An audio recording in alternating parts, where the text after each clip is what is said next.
everybody's writing about Europe this morning with the major decision by the German High Court to say yes to the permanent bailout fund. What stood out to me was Clive Crook writing for Bloomberg View on Germany, whether Germans should actually contemplate or flirt with the idea of leaving the euro. That nostalgia, he says, is badly off the mark. Mark, get it? That was their old currency. Germany's economy, he says, is impressive, but the Germans' posture of superiority is false. If shared responsibility isn't enough to bind Germany to its neighbors, maybe naked self-interest will do the trick. The idea here is that it will hurt Germany more, and this comes sharply into focus after George Soros, legendary investor, calls on Germany perhaps to think about leaving the euro and letting them off the hook. And I wish all of our viewers and listeners could hear the tone of Otmar Issing, who agrees with Mr. Crook that this would not be formerly of the way to go. Central Very, Bank. very strict on that. Meantime, the markets are treating another dose of Federal Reserve QE3 as a done deal. If you take a look at how they're reacting,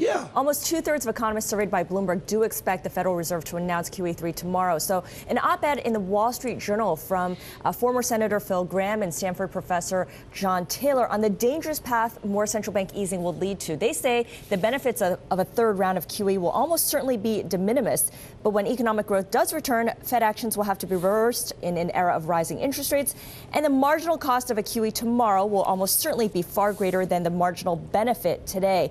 The economic uncertainty and stasis over when and how quickly the Federal Reserve can unwind its balance sheet, unwind these purchases, is something that will weigh heavily on markets and investors, they say.